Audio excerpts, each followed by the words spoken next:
Le volcan indonésien Semeru, dans l'est de Java, est entré en éruption samedi 4 décembre, faisant au moins 13 morts et des dizaines de blessés victimes de brûlures tandis que des milliers de riverains ont paniqué et pris la fuite.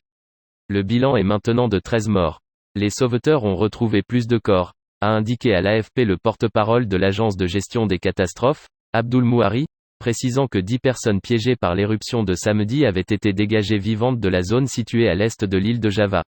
Des images ont montré un vaste panache de fumée grise sortant du cratère du volcan dimanche après 15 heures, heure locale, 7 heures GMT, déclenchant la panique chez les habitants des villages environnants qui se sont enfuis alors que la région plongeait dans l'obscurité en plein après-midi.